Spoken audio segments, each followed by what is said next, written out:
My Kingdom for Your Salvation, written and read by Brother Jerry Valenti.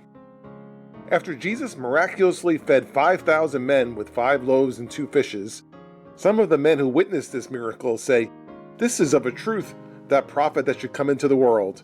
John 6:14. Jesus perceives that these men will try to take him by force to make him a king, so he hides himself in a mountain where he remains alone until everyone is left. Why is Jesus so opposed to being made a king? Well, clearly that was not his mission in this life. He came to show people the way to salvation, not to achieve earthly status for himself.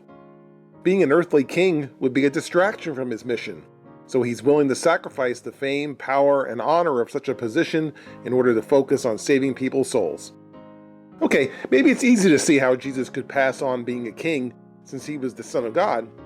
However, another part of Scripture relates the story of some regular men, specifically the 4 sons of Mosiah, who did the same. Mosiah was the king, and he was hoping to bestow his kingdom upon one of his 4 sons, but they all turned down the opportunity, preferring to spend their time preaching salvation to the Lamanite people.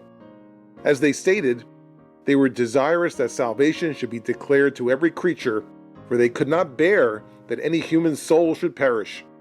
Yea, even the very thoughts that any soul should endure endless torment did cause them to quake and tremble. Mosiah 28:3. Any of these 4 men could have had the fame, honor, and power of being king over the land, but it was more important to them that additional people would receive salvation.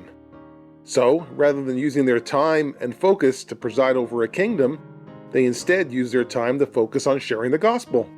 And the Lord blessed their efforts with many souls coming to Christ. To the world, intentionally turning down the opportunity for earthly status might seem foolish. The people in King Mosiah's kingdom probably thought his sons were crazy for turning down the opportunity to be king. But can any of us who are called of God be comfortable with chasing things in this life that come at the cost of fewer people going to heaven? The sons of Mosiah trembled at the thought. While it's highly unlikely that any of us today are being offered the opportunity to be a king or a queen, many of us probably have the opportunity to achieve some type of earthly status, perhaps a lofty position at a company, a higher income bracket, or residence in an exclusive neighborhood. This is not to say that there's anything wrong with any of these things, but it does require a substantial investment of our time and focus to achieve these things.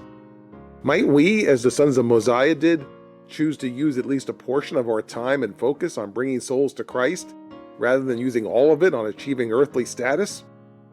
Can we devote a fair share of our time to spreading the gospel? Can we spend time with people who don't know the Lord to help them come to Christ?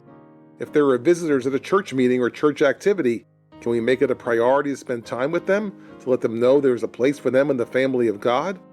Can we spend time with people outside of church to share a testimony and invite them to church? Can we use some of our focus and creativity to work on ways of spreading the gospel? Can we work on or even lead efforts in our own branch to do outreach? It's challenging today to do so, but we have talented individuals in the church who could really help if they would apply themselves to the challenge. Or can we even expand our focus beyond our local branch and be involved in missionary work among the House of Joseph or internationally? Can we donate a fair share of our personal finances to help the church spread the gospel? Giving to the Lord is a spiritual obligation, not an organizational mandate, but if all church members would donate their fair share, the gospel could surely spread much farther at a much quicker rate.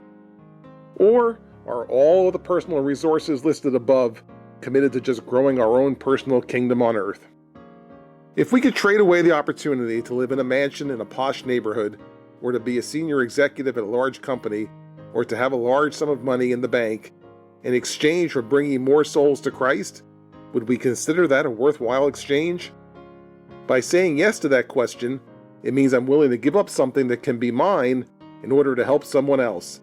My kingdom for your salvation. Is it worth it? If you're like the 4 sons of Mosiah, or you have the mind of Christ, the answer should be obvious.